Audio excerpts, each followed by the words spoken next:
8ஆம் வகுப்பு படிக்கின்ற ஒரு மாணவனை ஒரு வாத்தியார் வந்து யாரா வாட்சை திருண்டது பக்கத்தில் உள்ள மாணவனுடைய வாட்சுங்கிறாரு. உடனே எடுத்து நான் தான் சார்னு கொடுத்துட்றான். விட்டுருக்கலாம் இல்லையா? பெல்ட் எடுத்து அடி பிச்சை எடுத்துட்டார் எல்லாருக்கும் முன்னால். கண்டிப்பதாக நினைத்து கொண்டு அவன் உண்மையை ஒத்துக்கொண்டு கொடுத்த பிறகும் யாருமே கேட்காமல் அவனே கொடுத்துட்டான். பிற்காலத்தில் ஒரு கேப்டனை மர்டர் பண்ணி கொலைகாரனை வந்து என்கிட்ட மாட்டுறான். எப்போ இந்த பள்ளிக்கூடத்தில் படிச்சுட்டு நீ இப்படி இருக்க? பள்ளிக்கூடத்தினுடைய பெயரை சொல்ல விரும்பவில்லை. இல்லை சார், நான் 11வது படிக்கும்போது இந்த சம்பவத்தை சொல்லி எங்கள் வாத்தியார் என்னை அடிச்சிட்டார் சார். அன்றைக்கே ஸ்கூலுக்கு போகிறத நிறுத்திட்டேன் சார். அந்த வாத்தியாரை காலி பண்ணணும்னு நினச்சேன் சார். அதனால ஆக்சிடென்ட்டில் அடிபட்டு கால் நொண்டியாக போயிட்டார் சார். பார்த்தா பாவமாக இருக்குது, அதனால் விட்டேன் சார். சின்ன சின்ன குற்றங்களில் ஆரம்பித்தேன், இன்றைக்கி இவ்வளோ பெரிய குற்றம் செய்கிறேன்னு கன்ஃபெஷன். நான் விசாரித்த வழக்கு. இந்த ஆசிரியர்கள் நீங்கள் அதிர்ந்து போகிற மிகப்பெரிய வழக்குகள் என்னிடம் இருக்கிறது.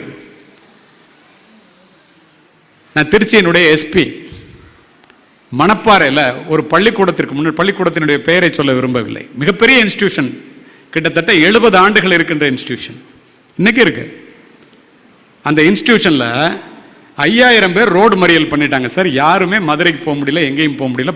மார்ச் மாதம் பிள்ளைகள் பரீட்சைக்கு போக முடியல சார். எல்லாரும் ரோட்டை மறிச்சிருக்காங்க சார். மாலையில் பரீட்சை விட்டு வீட்டுக்கு போனால் அடுத்த நாள் பரீட்சை இருக்குது. மாலை நேரம் இன்ஸ்பெக்டர் அனுப்புகிறேன், டிஎஸ்பி அனுப்புகிறேன், எல்லாரையும் அனுப்புகிறேன். உங்களுக்கு உபயோகமாக இருக்கும் என்ற காரணத்தினால் இந்த பதிவு. கடைசியாக ஐஜி பேசுகிறாரு, மூர்த்தி நீங்கள் போகலன்னா அது செட்டில் ஆகாதுங்கிற. நானே போகிறேன். கமாண்டோ பீசிஸ்லாம் எடுத்துகிட்டு 5000 பேர் உட்காந்துருக்கான். ஒரு எக்ஸ்எம்எல்ஏ ஒருத்தர், அவர் தான் எல்லாத்தையும் மறிக்க சொல்லிட்டு இருக்காரு. என்ன அப்படின்னு போய் கேட்டேன். பள்ளிக்கூடத்தில் வந்து அந்த அப்பாக்கார் சொல்கிறார், என் பொண்ணு 4ஆம் வகுப்பு படிக்குது சார். கொண்டு வந்து கிளாஸில் விட்டுட்டு போனேன். சாயந்தரம் அழைக்க வர்றேன். வகுப்பறையினுடைய வாசலில் நின்றுட்டு கை காமிச்சிச்சு, டாட்டா காமிச்சிச்சு. இந்த டீச்சர் வந்து என் பிள்ளை ஸ்கூலுக்கே வரலைங்கிறா சார். இப்படியே சொல்கிறான், வரலைங்கிறா சார். எல்லாரும் வந்து தேடுறோம், இல்லை சார். பிள்ளைய கொடுக்காம நான் இங்கேருந்து போக மாட்டேன் சார். நியாயமா இல்லையா? அவ்வளோ பேர் இருக்கான். You are obstructing the public path. According to law it is an offence. You clear the public path. என் மேலே உங்களுக்கு நம்பிக்கை இருந்தால் 2 மணி நேரத்தில் குழந்தை என்னாச்சுன்னு உங்களுக்கு சொல்லுவேன் அப்படின்னு சொல்லிட்டேன். எல்லாரும் வழியை விட்டாங்க. கூடவே போலீஸ் டாக் அழைச்சிட்டு போயிருந்தேன். ஹேண்ட்லரை விட்டு இதை பாடுறா, ஸ்மெல் பண்ணி கிளாஸ்லேருந்து பாடுறான்னு சொல்லிட்டு 10 பேர் உமன் பீசிஸை எல்லா கிளாஸும் 4 மணிக்கு விட்டுருக்காங்க. இந்த கிளாஸ் மட்டும் 4ஆம் வகுப்பு 3:30 மணிக்கு அந்த டீச்சர் க்ளோஸ் பண்ணியிருக்காங்க. இதுவே ஒரு சந்தேகம். 10 உமன் பீசி போய் அங்கே போய் பேசிட்டு என்ன நடந்துச்சுங்கிறத, குழந்தைகள் போய் சொல்லாது இல்லையா, அவங்கவுங்க வீட்டில் இருந்துட்டு எனக்கு ஃபோன் பண்ணிகிட்டே இருக்காங்க. நான் போய் அந்த வகுப்பறைக்குள்ளே போகிறேன். கமலான்னு ஒரு உமன் டிஎஸ்பி என்னோட வர்றாங்க.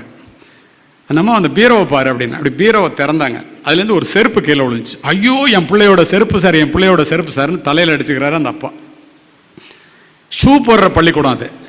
காலில் நெகம் பேந்து போச்சுன்னு சொல்லி அன்றைக்கி செருப்பு போட்டு இன்றைக்கி கொண்டு வந்து விட்டேன் சார். புது செருப்பு சார், நேற்று தான் சார் வாங்கினேன். பாருங்கள் சார், வரலன்னு சொல்கிறா பாருங்கள் சார் அப்படின்னாரு. அட்டண்டன்ஸ் எடுமான்னு அதில் ப்ரெசண்ட்டுன்னு ஸ்மால் பி போட்டுட்டு அதையே ஓவர் ரைட்டிங் பண்ணி ஸ்மால் ஏயாக மாற்றிருக்காங்க. ஏன் அந்த ஓவர் ரைட்டிங் அப்படின்னு சொன்னேன். சொல்லலை. அந்த உமன் டிஎஸ்பி ஓங்கி ஒரு அறை விட்டாங்க. சார், நடந்ததை சொல்லிடுறேன், அடிக்காதீங்க. அங்கே ஒரு பெரிய கரஸ்பாண்டன்ட் இருக்காங்க, பிரின்ஸிபல் இருக்காங்க. பிள்ளைங்க பூரா என்ன நடந்துச்சுன்னு சொல்லுது. அடுத்த நாள் ஆனுவல் டே. ஆனுவல் டேக்கு டான்ஸ் ப்ராக்டிஸ் சொல்லி கொடுத்துட்ருக்காங்க. பக்கத்தில் ஒரு இரும்பு ஸ்கேல் இருக்குது. இந்த பொண்ணு 2-3 தடவை சொல்லி கொடுத்து இங்கே தப்பாக போடுது. எடுத்து இப்படி வீசுகிறாங்க. கொலை பண்ணணும்லாம் அந்த அம்மாவுக்கு நோக்கம் யாருக்கு இருக்கும்? இந்த இடத்துல அடிபடுது, மயக்கம் போட்டு கீழே விழுந்துடுறாங்க. என்ன செய்யணும்? உடனே டாக்டருக்கு சொல்லலாம், இல்லைன்னா உடனே கரஸ்பாண்டண்ட்டை சொல்லலாம், பிரின்ஸிபல்கிட்ட சொல்லலாம், பெற்றோர்களுக்கு சொல்லலாம். திங்கிங் தட் கேர்ள் வாஸ் டைடுன்னு நினச்சிக்கிட்டு பீரோக்குள்ளே வச்சு பூட்டிடுறேன். சஃபகேஷனில் செத்து போச்சு, உயிரோடு இருந்த பிள்ளை. சரி, சப்சிக்வெண்ட் கான்டாக்ட் ஆஃப் த அக்யூஸ்டும்போம். எப்படி கேட்குறீங்க பாருங்கள். இதெல்லாம் நடக்குமா சார் அப்படின்னு கூட நினைப்பீங்க. இறந்த பிறகு பள்ளிக்கூடத்துலேருந்து எல்லா பிள்ளைங்களும் போன பிறகு வாட்ச்மேனை கூப்பிட்டு 500 ரூபா பணம் கொடுத்து, இன்னொரு வாட்ச்மேனை கூப்பிட்டு, அது லேடி, அதுக்கு 500 ரூபா பணம் கொடுத்துருக்காங்க. பொண்ணு வாங்க மாட்டேன், இப்போ ஓடிட்டு போயிட்டா. இந்த அம்மா ஹெல்ப் பண்ணி பக்கத்தில் கவர்மெண்ட் ஸ்கூல் இருக்குது, அதில் புது கட்டடம் கட்டுறதுக்கு கிணறு வெட்டியிருக்காங்க. இந்த பிள்ளையை தூக்கி கொடுத்து அடுத்த ஸ்கூல் காம்பவுண்டில் ஏறி குதித்து அந்த குழந்தைய கொண்டு போய் கிணத்துல போட்டாங்க. டாக் இதுக்குள்ளே அந்த கிணத்துல போய் நிற்கிது. புள்ள யூனிஃபார்மோட புத்தக பையோட குப்புற மிதக்குது. எப்படி இருக்கும் நினச்சி பாருங்க. She was arrested by me. I registered a case against that girl. Murder case arrest பண்ண. ஏன்னா subsequent contact of the accused. Conviction ஆகி 15 வருஷம் உள்ளே போனாங்க, 14 வருஷம் உள்ளே போனாங்க. இது ஏன் சொல்கிறேன்னா, not in any other sense. எப்படி பிள்ளைகளை வளர்க்க வேண்டிய நீங்கன்னு நான் சொல்லிட்டு இருந்தேன். இப்படி ஒரு குற்றம் நடக்குது. மியர் ஃபூலிஷ்னஸ். அந்த குழந்தை சாகவே இல்லை. எந்த டீச்சராவது குழந்தைய கொலை பண்ணணும்னு அடிப்பாங்களா?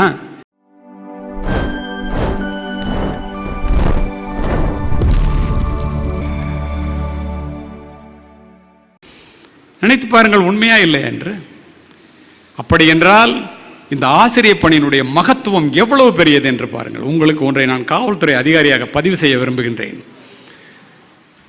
பாரிஸ் கார்னரில் ஒரு ஆசிரியை கத்தியால் குத்தப்பட்டு கொல்லப்பட்டார். உங்களுக்கு தெரியும்.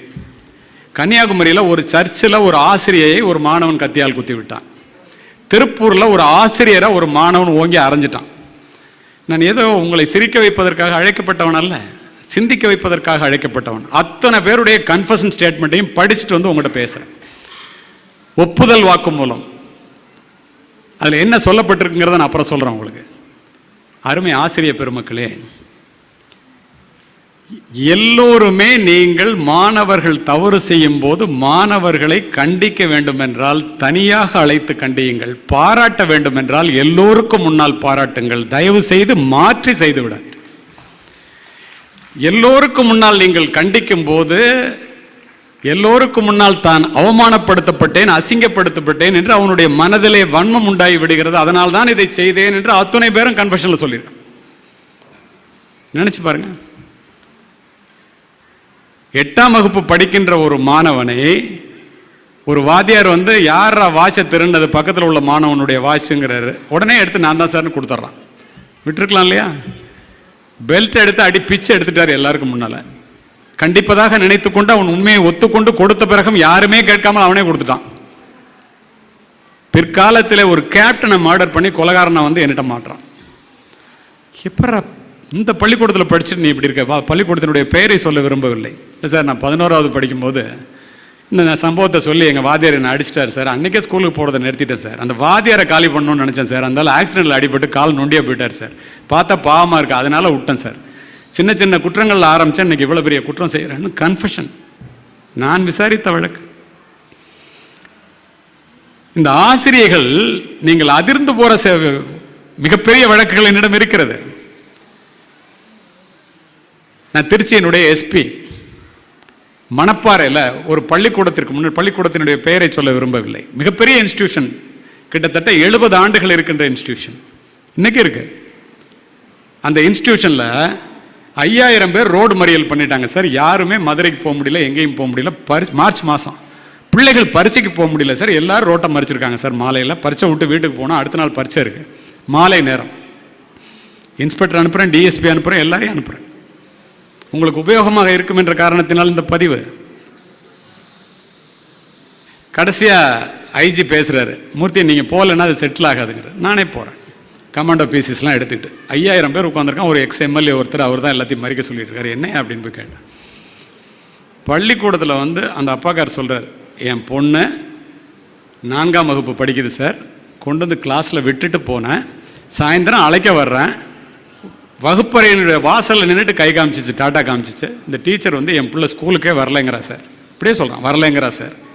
எல்லாரும் தேடுறோம், இல்லை சார், பிள்ளைய கொடுக்காம நான் இங்கேருந்து போக மாட்டேன் சார். நியாயமா இல்லையா? அவ்வளோ பேர் இருக்கான். You are obstructing the public path. According to law it is an offence. You clear the public path. என் மேலே உங்களுக்கு நம்பிக்கை இருந்தால் 2 மணி நேரத்தில் குழந்தை என்னாச்சுன்னு உங்களுக்கு சொல்லுவேன் அப்படின்னு சொல்லிட்டேன். எல்லாரும் வழியை விட்டாங்க. கூடவே போலீஸ் டாக் அழைச்சிட்டு போயிருந்தேன். ஹேண்ட்லரை விட்டு இதை பாடுறா, ஸ்மெல் பண்ணி கிளாஸ்லேருந்து பாடுறான்னு சொல்லிட்டு 10 பேர் உமன் பீசிஸை எல்லா கிளாஸும் 4 மணிக்கு விட்டுருக்காங்க. இந்த கிளாஸ் மட்டும் 4ஆம் வகுப்பு 3:30 மணிக்கு அந்த டீச்சர் க்ளோஸ் பண்ணியிருக்காங்க. இதுவே ஒரு சந்தேகம். 10 உமன் பேசி போய் அங்கே போய் பேசிட்டு என்ன நடந்துச்சுங்கிறத, குழந்தைகள் போய் சொல்லாது இல்லையா, அவங்கவுங்க வீட்டில் இருந்துட்டு எனக்கு ஃபோன் பண்ணிகிட்டே இருக்காங்க. நான் போய் அந்த வகுப்பறைக்குள்ளே போகிறேன். கமலான்னு ஒரு உமன் டிஎஸ்பி என்னோட வர்றாங்க. அந்தம்மா அந்த பீரோவை பாரு அப்படின்னு. அப்படி பீரோவை திறந்தாங்க. அதுலேருந்து ஒரு செருப்பு கீழே விழுந்துச்சு. ஐயோ, என் பிள்ளையோட செருப்பு சார், என் பிள்ளையோட செருப்பு சார்னு தலையில் அடிச்சுக்கிறாரு அந்த அப்பா. ஷூ போடுற பள்ளிக்கூடம் அது. காலில் நெகம் பேந்து போச்சுன்னு சொல்லி அன்றைக்கி செருப்பு போட்டு இன்றைக்கி கொண்டு விட்டேன் சார். புது செருப்பு சார், நேற்று தான் சார் வாங்கினேன். பாருங்கள் சார், வரலன்னு சொல்கிறா பாருங்கள் சார் அப்படின்னாரு. அட்டண்டன்ஸ் எடுமான்னு. அதில் ப்ரெசண்ட்னு ஸ்மால் பி போட்டுட்டு அதையே ஓவர் ரைட்டிங் பண்ணி ஸ்மால் ஏயா மாற்றிருக்காங்க. ஏமா அந்த ஓவர் ரைட்டிங் அப்படின்னு சொன்னேன். சொல்லலை. அந்த உமன் டிஎஸ்பி ஓங்கி ஒரு அறை விட்டாங்க. சார் நடந்ததை சொல்லிடுறேன், அடிக்காதீங்க. அங்கே ஒரு பெரிய கரஸ்பாண்டன்ட் இருக்காங்க, பிரின்ஸிபல் இருக்காங்க. பிள்ளைங்க பூரா என்ன நடந்துச்சுன்னு சொல்லுது. அடுத்த நாள் ஆனுவல் டேக்கு டான்ஸ் ப்ராக்டிஸ் சொல்லி கொடுத்துட்ருக்காங்க. பக்கத்தில் ஒரு இரும்பு ஸ்கேல் இருக்குது. இந்த பொண்ணு 2-3 தடவை சொல்லி கொடுத்து அங்கே தப்பாக போடுது. எடுத்து இப்படி வீசுகிறாங்க. கொலை பண்ணணும்லாம் அந்த அம்மாவுக்கு நோக்கம் யாருக்கு இருக்கும்? இந்த இடத்துல அடிபடுது, மயக்கம் போட்டு கீழே விழுந்துடுறாங்க. என்ன செய்யணும்? உடனே டாக்டர் போகலாம், இல்லைன்னா உடனே கரஸ்பாண்டண்ட்டை சொல்லலாம், பிரின்ஸிபல்கிட்ட சொல்லலாம், பெற்றோர்களுக்கு சொல்லலாம். திங்கிங் தட் கேர்ள் வாஸ் டைடுன்னு நினச்சிக்கிட்டு பீரோக்குள்ளே வச்சு பூட்டிடுறேன். சஃபகேஷனில் செத்து போச்சு, உயிரோடு இருந்த பிள்ளை. சரி, சப்சிக்வெண்ட் கான்டாக்ட் ஆஃப் த அக்யூஸ்டும்போம். எப்படி கேட்குறீங்க பாருங்கள். இதெல்லாம் நடக்குமா சார் அப்படின்னு கூட நினைப்பீங்க. இறந்த பிறகு பள்ளிக்கூடத்துலேருந்து எல்லா பிள்ளைங்களும் போன பிறகு வாட்ச்மேனை கூப்பிட்டு 500 ரூபா பணம் கொடுத்து, இன்னொரு வாட்ச்மேனை கூப்பிட்டு, அது லேடி, அதுக்கு 500 ரூபா பணம் கொடுத்துருக்காங்க. பொண்ணு வாங்க மாட்டேன்னு இப்போ ஓடிட்டு போயிட்டா. இந்த அம்மா ஹெல்ப் பண்ணி பக்கத்தில் கவர்மெண்ட் ஸ்கூல் இருக்குது, அதில் புது கட்டடம் கட்டுறதுக்கு கிணறு வெட்டியிருக்காங்க. இந்த பிள்ளையை தூக்கி கொடுத்து அடுத்த ஸ்கூல் காம்பவுண்டில் ஏறி குதித்து அந்த குழந்தைய கொண்டு போய் கிணத்துல போட்டாங்க. டாக் இதுக்குள்ளே அந்த கிணத்துல போய் நிற்குது. புள்ள யூனிஃபார்மோட புத்தக பையோட குப்புறம் மிதக்குது. எப்படி இருக்கும் நினச்சி பாருங்க. She was arrested by me.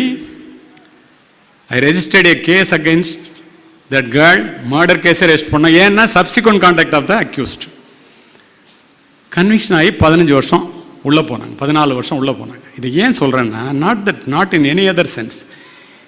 எப்படி பிள்ளைகளை வளர்க்க வேண்டிய நீங்கன்னு நான் சொல்லிட்டு இருந்தேன். இப்படி ஒரு குற்றம் நடக்குது. மியர் ஃபூலிஷ்னஸ். அந்த குழந்தை சாகவே இல்லை. எந்த டீச்சராவது குழந்தைய கொலை பண்ணணும்னு அடிப்பாங்களா? உடனே பதட்டம், கிரைசிஸ் மேனேஜ்மெண்ட்டு. உடனே கொலை பண்ணி தூக்கி போட்டு கிணத்துல கொண்டு போய், அது அடுத்த ஸ்கூல் பிரின்ஸிபல் அலறிட்டாங்க. ஐயா, எங்கள் கிணத்துல கொண்டு வந்து போட்டு வச்சுங்களா, நாங்கள்லாம் என்ன ஆகிறது?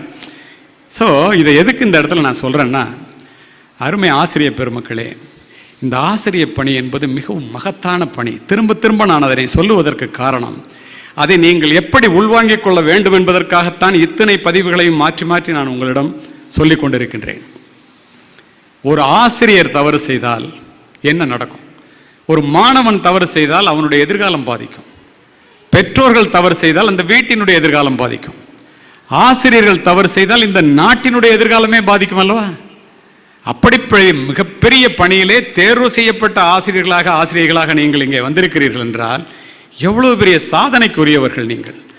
பிள்ளைகளுக்கு என்ன சொல்ல வேண்டும் என்று பிள்ளைகள் பின்னால் இருக்கின்றார்கள். 10 நிமிடங்களிலே என்னுடைய உரையை முடித்து விடுகின்றேன். ஒழுக்கத்தை உருவாக்கி வளர்ப்பதுதான் கல்வியினுடைய தலையாய குறிக்கோள். ஒழுக்கத்தை தராத கல்வியும் விளைச்சலை தராத வயலும் வீணானது. கல்வியின் பயன் அறிவு, அறிவின் பயன் பண்பாடு, பண்பாட்டின் பயன் ஒழுக்கம். தனி மனித முன்னேற்றமும் இந்த சமுதாயத்தினுடைய வளர்ச்சியும் ஒழுக்கத்தின் பால்பட்டது. இந்த காலகட்டத்திலே இந்த மாணவ செல்வங்கள் பெரியவர்களே கூட வழிதவறி போவதற்கு, உங்களுடைய உழைப்பெல்லாம் வீணாக போவதற்கு ஒற்றை காரணமாக இருப்பது முன்னாள் சைபர் கிரைம் எஸ்பியாக இந்த இடத்திலே நான் பதிவு செய்கின்றேன், செல்போன் என்ற ஒன்றே ஒன்று. If you do not separate yourself from distractions, the distractions will separate you from your goals. Steve job apple ஃபோனை கண்டுபிடிச்சிட்டு என்ன சொன்னான் தெரியுமா? உங்களுக்கு ஆசிரியர்கள் பல இடங்களிலே போய் இதை சொல்ல வேண்டும் என்பதற்காக ஒருபடி அதிகமாகவே பேசுகிறேன். செல்போனால் வர்ற பிரச்சனைகளை மட்டும் இல்லை, ஏன் நீங்கள் எல்லாருமே அதில் போய் மாற்றோம். Apple proved that a cell phone can change the world within 10 years. Every once in a while a revolutionary product comes along and it changes everything. My magical product, said Steve Jobs, my magical product, that is Apple phone, reshaped the culture, shaken up the industries, put computer in millions of packets and made it possible to know everything within a few tap on the screen. மற்றதெல்லாம் விட்டுருவோம். reshaped the culture. ஒரு கையகல cellphone ஒரு ஆணுக்கும் பெண்ணுக்கும் இடையிலே உள்ள உறவை ஒன்றுமே இல்லாமல் ஆக்கிவிட்டது. இரவு 9 மணிக்கு மேல் செல்போன் வெளிச்சத்திலே முக்காடு போட்டுக்கொண்டு போர்வையை போத்திக்கொண்டு உள்ளே எரிகின்ற செல்போன் வெளிச்சத்தினால் பல குடும்பங்கள் இருளிலே மூழ்கி கொண்டிருக்கின்றன என்பது உங்களுக்கு தெரியுமோ இல்லையோ, காவல்துறை அதிகாரியாக நான் அறிவேன். ராத்திரி 1 மணிலேருந்து 2:30 மணிக்குள்ள செல்போனில் வந்து பாகிஸ்தான் தீவிரவாதிகள் வந்து பரிமாறிக்கொள்ளுகிறார்கள் செய்திகளை என்று ஒரு டவரை வந்து வாட்ச் பண்ணி பல லட்சம், ஒரு டவரில் எவ்வளோ லட்சம் வரும் கால் பார்த்துங்க. 3 நாள் டேபிள் ஒர்க் பண்ணி கரெக்டாக ஒரு இடத்த கண்டுபிடிச்சி லொக்கேஷனை கண்டுபிடிச்சி கமாண்டோ பீசிஸோட யூனிஃபார்மோட போகிறோம். கேர்ள்ஸ் ஹாஸ்டலில் போய் நிற்கிது. உள்ளே போனால் ஒரு பொண்ணு ராத்திரி 1 மணிலேருந்து முக்காடு போட்டு பேசிக்கிட்டே இருக்கு. கதவை அப்படி போர்வையை திறந்து எங்களை பார்த்து அப்படியே மயக்கம் போட்டு வந்துருச்சு. வார்டன் ஐயோன்னு கத்திட்டாங்க. சரிம்மா இது வேண்டாம் போகலாங்கும் போது என்கிட்ட இருந்த டிஎஸ்பி சொன்னாங்க, எப்பொழுதுமே கொஞ்சம் ரொம்ப புத்திசாலியாக இருப்பாங்க லேடிஸு. சார் அந்த இன்னொரு ஃபோனையும் பார்த்துருவோம் நாங்கள், அது பாய்ஸ் ஹாஸ்டலில் போய் நிற்குமா வேண்டான்னு. இல்லை போகலாம் சார். நாங்கள் போனால் அவன் தீவிரவாதி என்று தெரியாமலேயே ஒரு கல்லூரியிலே 3ஆம் ஆண்டு படிக்கின்ற மாணவியை மூளைச்சலவை செய்து கொண்டிருக்கின்றான். அவன் பெற்றோர்கள் கேட்டோன்னா அதிர்ந்து போய்விட்டார். அதிவேக இன்டர்நெட் இணைப்புகள் மூலம் ஒரு சொடுக்கிலே திரையிலே வந்து விழுகின்ற ஆபாச படங்கள் என்ற வெள்ளம் அமைதியான பிஞ்சு குழந்தைகளினுடைய பண்பு நலன்களை அடித்து சொல்லுகிறது. கவர்ச்சியை கடைவிரித்து காசு பண்ணுகிறார்கள். போன் ஃபிக்ஷன் எனும் இணையதளம், காமரசம் ததும்பும் இணையதளங்களை பார்த்த இந்திய இளைஞர்களினுடைய பெரியவர்களினுடைய எண்ணிக்கை 2 கோடியை தாண்டுகிறது. நம்புவீர்களா? குடும்ப உறவுகளையே கொச்சைப்படுத்துகிறார்கள். பசி உறக்கம் தாகம் போல காமம் என்பது ஒரு உணர்வு. அது எப்படி எங்கே சொல்ல வேண்டிய வயதிலே, சொல்ல வேண்டிய முறையிலே, சொல்ல வேண்டிய மொழியிலே, சொல்ல வேண்டிய நபர்கள், சொல்ல வேண்டியவர்களுக்கு சொன்னால் மட்டுமே இந்த இளைய சமுதாயத்தை நீங்கள் காப்பாற்ற முடியும். இல்லாவிட்டால் செல்போன் திரைகளும் சின்ன திரைகளும் பெரிய திரைகளும் கள்ளங்கபடமல்லாத பிஞ்சு உள்ளங்களை கையை பிடித்து அழைத்து கொண்டு போய் ஆபாச புதைகளிலே தள்ளி விடுவார். தெரியுமா உங்களுக்கு? பிள்ளைகளுக்கு சொல்லுங்கள். இங்கே படிச்சுட்டு ஆசிரியர், அப்பா ஆசிரியர், ஆசிரியை அம்மா, பிபிஏ முடிச்சுட்டு ஜிண்டால் யூனிவர்சிட்டியில் கொண்டு போய் சேர்க்குறாங்க. இப்போது வந்த ஜட்ஜ்மெண்ட், எனக்கு தெரிந்தவர்கள், தமிழ்நாட்டை சேர்ந்தவர்கள், அற்புதமான பெண், அங்கே போய் எம்பிஏ சேருது. ஹிர்திக், கரண், சின்கான்னு 3 பேர் 3rd இயர் படிக்கிறான் லா காலேஜில். அந்த ஹிர்திக் சொல்கிறான், நேரம் கழுது வேகமாக பேசுகிறேன், இந்த பொண்ணை நான் லவ் பண்ணுறேன்னு சொல்லி கெடுக்கிறேன்னா இல்லையா பாடுறா அப்படிங்கிறான். சேலஞ்ச் பண்ணுறாங்க. கூட முகம் தெரியாதவர்களுடன் முகநூலிலே பழக்கத்தை ஏற்படுத்தி கொள்ளாதீர்கள்.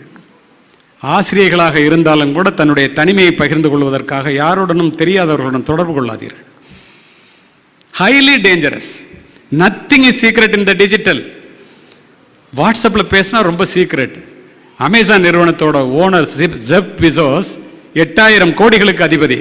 அவனுடைய வாட்ஸ்அப் உரையாடல் திருட்டு போயிடுச்சு. தெரியுமா உங்களுக்கு? சுஜாந்த் சிங்னு ஒரு நடிகர் தற்கொலை பண்ணிட்டான். அங்கே இருக்கிற தீபிகா படுகோனையிலிருந்து எல்லா நடிகைகளையும் கூப்பிட்டு விசாரிச்சாங்க. வாட்ஸ்அப் உரையாடல், எண்ட் டு எண்ட் என்கிரிப்ஷன்.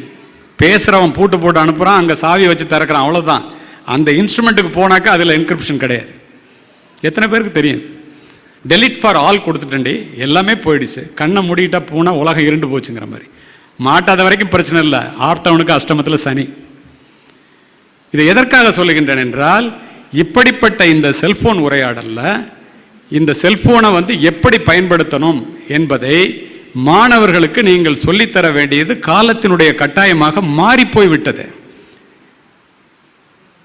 பிள்ளைகளை எப்படி நீங்கள் வந்து ஒரு எஜுகேஷன் டூர் அழைச்சிட்டு போனாக்க, கடலில் போனாங்கன்னா கடல் அலை வந்தால் உடனே அறியாமல் கையை பிடிக்கிறீங்கல்ல, அதை மாதிரி என்ன செய்கிறாங்க செல்ஃபோன்லேருந்து பெற்றோர்களாகிய நீங்கள், உங்களுக்கும் பிள்ளைகள் இருக்கிறார்கள் அல்லவா, அதை பார்க்க வேண்டியது அவசியம். அவர் கொண்டு போய் அங்கே சேர்க்குறார். இந்த பிள்ளைய ஜிண்டால் யூனிவர்சிட்டியில் நான் தான் உன்னை கல்யாணம் பண்ணிக்க போகிறேன்லன்னு போய் சொல்லி நட்பாகிறது, காதலாகிறது. ஒரு ஆபாசமாக ஒரு ஃபோட்டோ அனுப்புங்கிறான். அந்த பொண்ணு முதல்ல அனுப்பலை.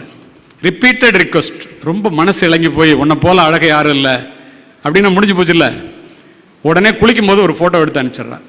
ஆப்பிள் ஐக்ளவுடில் வச்சுக்கிட்டு யூனிவர்சிட்டி வெப்சைட்டில் போட்டுருவேன் பயமுறுத்தி, அவன் மட்டுமின்றி அத்துணை பேரும் அந்த பெண்ணை நாசப்படுத்தி விட்டார்கள். உயிர் போகிற நிலைமை வந்தோன்னே அப்பாட்ட கத்துது. அப்பா ப்ரொஃபஸர், காலேஜ் ப்ரொஃபஸர், அம்மா டீச்சர். என்னை தெரியும், அவருக்கு என்னை போன்ற பல பேரை தெரியும். சார்னு 6:15 மணிக்கு கதறார். போய் கம்ப்ளைண்ட் கொடுங்கன்னா நார்த்தில் கம்ப்ளைண்ட் எடுக்க மாட்டேங்குது. அத்தனை பெண்புலம் உடையவர்கள், அவர்கள் பின்புலம் உடையவர்கள். சுப்ரீம் கோர்ட் போங்கிறான். சுப்ரீம் கோர்ட் போய் விசாரிக்கிறான். ஒரு அற்புதமான காவல்துறை அதிகாரி விசாரித்து ப்ளூ டிக் வந்தாலே அதுதான் எவிடன்ஸ்னு சொல்லி போடுறாரு சார்ஜ் ஷீட்டை. சுனிதா என்ற ஒரு மிகப்பெரிய நேர்மையான தைரியமான பெண் நீதிபதியிடம் செல்லுகிறது. முதல் முறையாக இந்திய வரலாற்றிலே ஹிருத்திக், கரண், சின்கா என்ற அந்த 3 பேருக்கும் 20 ஆண்டுகள் கடுங்காவல் தண்டனை விதித்து 1 மாதத்திற்கு முன்னால ஜட்ஜ்மெண்ட் வந்திருக்கு. நினைச்சு பாருங்க அந்த பொண்ணோட நிலைமை என்னன்னு. 3 பேரோட அப்பாவும் நடைப்பினம், அக்யூஸ்டோட அப்பாலாம். பிள்ளையோட அப்பா அதை விட. இதற்காகவா நாம் படிக்கின்றோம்? அப்போ இந்த செல்போனில் போய் நம்ம மாட்டிக்கிறதுக்கு என்ன காரணம்? அதையும் சொல்லுகிறேன், ஆசிரியர்கள் பிள்ளைகளுக்கு சொல்லித்தாருங்கள்.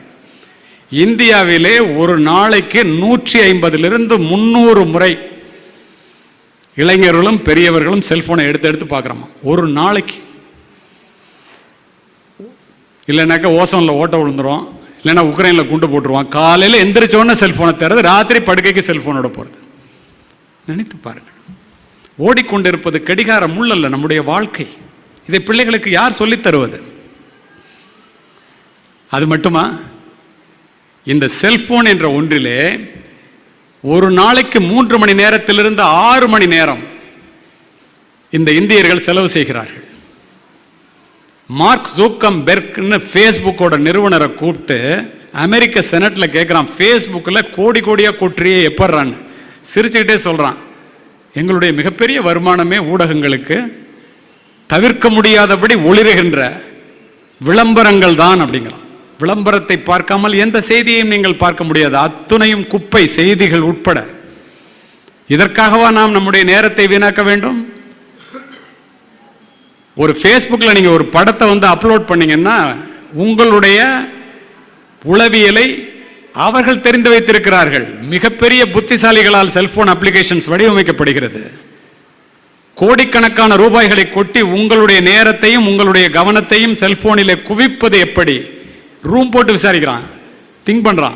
எதுக்கு? அவன் காட்டில் மழை பெய்யுது.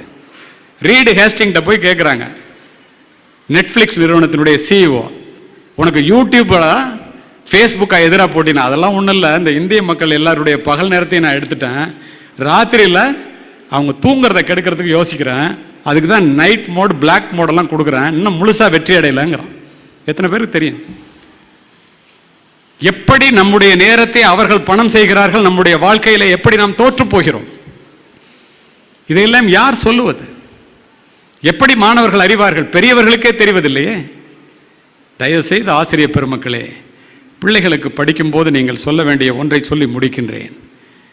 நீ என்னவாக வேண்டும் என்று நினைக்கிறாயோ அதுவாகவே ஆக்கிவிடுவாய். எண்ணத்தினுடைய வலிமை என்ன, சிந்தனையினுடைய அருமை என்ன என்பதை தயவு செய்து பிள்ளைகளுக்கு இளம் பிராயத்திலே சொல்லித்தாருங்கள்.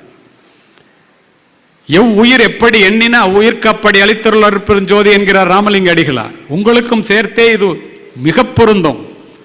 பூமியில் இருப்பதும் வானத்தில் பறப்பதும் அவரவர் எண்ணங்களே. கண்ணதாசன். நீ எதை கேட்கிறாயோ அதைத்தானடா வாழ் உனக்கு தருகிறது, அதனால் பெரிதினும் பெரிது கேள். பாரதி. உள்ளுவதெல்லாம் உயர்வுள்ளல் மற்றது தள்ளினும் தள்ளாமை நீர்த்து. வள்ளுவர். காண முயலெய்து அம்பிலும் யானை பிழைத்த வேலேந்தல் அரிதுங்கிறார். காட்டுக்கு போய் முயலை குறி வைக்காதரா, யானையை குறிவை. பிள்ளைகளை பெரிதாக சிந்திக்க சொல்லுங்கள். ஒரு மனிதனை உயர்த்துவது அவனுடைய சிந்தனை தான். ரூசோ. மனிதர்கள் தங்களுடைய எண்ணங்களுக்கு ஏற்பவே உயர்ந்த நிலையிலும் தாழ்ந்த நிலையிலும் வாழ்கிறார்கள். எமர்சன். இது அத்துணையும் பிள்ளைகளுக்கு போய் சேர வேண்டும். If you master your thoughts, you master your mind. Once you master your mind, you master your life. When you master your life, you master your destiny. The golden key to remember is the sole author of your success is your mind. சிந்தனையிலே கவனம் வையுங்கள், அவைகள் தான் எண்ணங்களாகின்றன. எண்ணங்களிலே கவனம் வையுங்கள், அவைகள் தான் செயல்களாகின்றன. செயல்களிலே கவனம் வையுங்கள், அவைகள் தான் பழக்கங்களாக மாறுகின்றன. உங்களுடைய பழக்கங்களிலே கவனம் வையுங்கள், அவைகள் தான் இந்த வாழ்க்கையை புரட்டி போடுகின்றன. பிள்ளைகளுக்கு இது தெரிய வேண்டும். நம்மால் முடியாது என்று நீ நினைப்பதையெல்லாம் இந்த உலகத்திலே ஏதோ ஒரு மூலையிலே எவனோ ஒருவன் செய்து கொண்டுதானே இருக்கிறான். தன்னை நம்ப கற்றுக்கொள்ள சொல்லுங்கள். ஒரு பறவை கூட மரக்கிளையிலே உட்காரும் போது கிளை முறிந்து விடுமே என்று அஞ்சுவதில்லை. காரணம், பறவை நம்பி இருப்பது தன்னுடைய சிறகுகளை தவிர கிளைகளை அல்ல. கிளை முறிந்தால் பறந்துவிடும். இந்த நம்பிக்கையை ஏற்படுத்த வேண்டியது காலத்தின் கட்டாயம். பிள்ளைகளை காலையிலே சீக்கிரம் படுக்கை விட்டு எழ கற்றுக் கொடுங்கள். காலையிலே படுக்கை விட்டு யாரெல்லாம் சீக்கிரமாக எழுகிறார்களோ அவர்கள் வாழ்க்கையிலே தோற்றதாக சரித்திரமே இல்லை. நான் சொல்லுதுண்டு. 3 மணிக்கு எழுபவன் முனிவன், 4 மணிக்கு எழுபவன் ஞானி, 5 மணிக்கு எழுபவன் அறிஞன், 6 மணிக்கு எழுபவன் மனிதன், 7 மணிக்கு எழுபவர்கள் எருமை என்பேன். நீங்கள்லாம் எத்தனை மணிக்கு எந்திரிக்கிறீங்கன்னு எனக்கு தெரியாது, பிள்ளைங்களுக்கு சொல்லுங்க. வையத்துள் வாழ்வாங்கு வாழ்பவன் வானுரையும் தெய்வத்துள் வைக்கப்படும் முயூவ விளக்க உரை. உலகத்தில் வாழ வேண்டிய அறநெறியில் நின்று வாழ்கிறவன் வானுலகத்தில் உள்ள தெய்வ முறையில் வைத்து மதிக்கப்படுவான். சாலமன் பாப்பையா உரை. மனைவியுடன் வாழும் வாழ்க்கையே சிறப்பாக வாழ்பவன் பூமியில் வாழ்ந்தாலும் வானத்துள் வாழும் தேவருள் ஒருவனாகவே மதிக்கப்படுவான். கலைஞர் விளக்க உரை. தெய்வத்துக்கென எத்தனையோ அருங்குணங்கள் கூறப்படுகின்றன. உலகில் வாழ வேண்டிய அறநெறியில் நின்று வாழ்கிறவன் வானில் வாழ்வதாகச் சொல்லப்படும் தெய்வத்துக்கா. வையத்துள் வாழ்வாங்கு வாழ்பவன் வானுரையும் தெய்வத்துள் வைக்கப்படும் முயூவ விளக்க உரை. உலகத்தில் வாழ வேண்டிய அறநெறியில் நின்று வாழ்கிறவன் வானுலகத்தில் உள்ள தெய்வ முறையில் வைத்து மதிக்கப்படுவான். சாலமன் பாப்பையா உரை. மனைவியுடன் வாழும் வாழ்க்கையே சிறப்பாக வாழ்பவன் பூமியில் வாழ்ந்தாலும் வானத்துள் வாழும் தேவருள் ஒருவனாகவே மதிக்கப்படுவான். கலைஞர் விளக்க உரை. தெய்வத்துக்கென எத்தனையோ அருங்குணங்கள் கூறப்படுகின்றன. உலகில் வாழ வேண்டிய அறநெறியில் நின்று வாழ்கிறவன் வானில் வாழ்வதாகச் சொல்லப்படும் தெய்வத்துக்கா. வையத்துள் வாழ்வாங்கு வாழ்பவன் வானுரையும் தெய்வத்துள் வைக்கப்படும் முயூவ விளக்க உரை. உலகத்தில் வாழ வேண்டிய அறநெறியில் நின்று வாழ்கிறவன் வானுலகத்தில் உள்ள தெய்வ முறையில் வைத்து மதிக்கப்படுவான். சாலமன் பாப்பையா உரை. மனைவியுடன் வாழும் வாழ்க்கையே சிறப்பாக வாழ்பவன் பூமியில் வாழ்ந்தாலும் வானத்துள் வாழும் தேவருள் ஒருவனாகவே மதிக்கப்படுவான். கலைஞர் விளக்க உரை.